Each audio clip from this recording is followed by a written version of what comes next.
নমস্কার বন্ধুগণ, বাবাজি স্পিক্স চ্যানেলে সকলকে স্বাগত। আমাদের প্রতিবেশী দেশ বাংলাদেশ, তারা কিন্তু ক্রিকেটে একটা ইতিহাস সৃষ্টি করে ফেলল। কী ইতিহাস?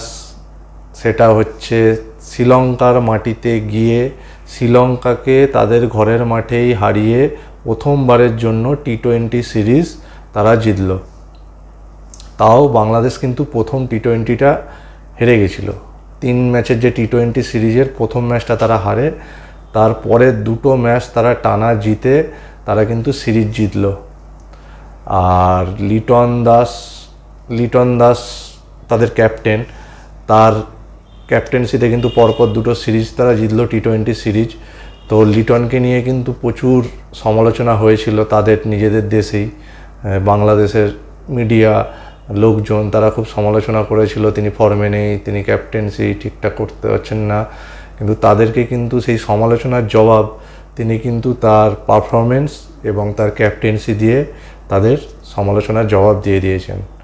তো আশা করব যারা লিটনের সমালোচনা করছিলেন বা উল্টোপাল্টা কথা বলছিলেন, তারা দয়া করে তার কাছে ক্ষমা চেয়ে নেবেন লিটনের কাছে। Liton man of the series, এই টি-20 শ্রীলঙ্কার বিরুদ্ধে যে টি-20 সিরিজ হয়েছে, টি-20 সিরিজে কিন্তু তিনি প্লেয়ার অফ দ্য টুর্নামেন্ট অর্থাৎ প্লেয়ার অফ দ্য সিরিজ হয়েছেন। সেকেন্ড ম্যাচে ম্যান অফ দ্য ম্যাচও হয়েছিলেন।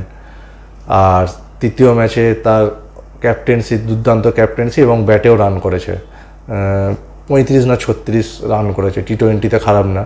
তো করে কিন্তু ম্যাচটা জিতিয়েছে, তৃতীয় ম্যাচটাও। তো সমালোচনার জবাব কিন্তু তিনি তার পারফরমেন্স দিয়েই দিয়ে দিয়েছেন তার নিজের দেশের সমালোচকদেরই।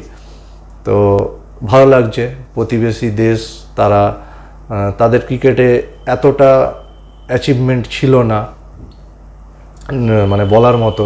তো সেই জায়গায় দাঁড়িয়ে শ্রীলঙ্কার মাটিতে গিয়ে টি-20 সিরিজ জেতা, এটা কিন্তু যথেষ্টই গর্বের বিষয় এবং যথেষ্ট বড় ব্যাপারও।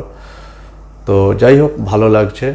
তো চাইব তারা আরও তাদের ক্রিকেটের মান উচ্চতায় নিয়ে যাক এবং তারা আরও বিদেশের মাটিতে গিয়ে তারা এশিয়ার নাম উজ্জ্বল করুক, ম্যাচ জিতে আরও এশিয়ার আমাদের নাম উজ্জ্বল করুক। শুধু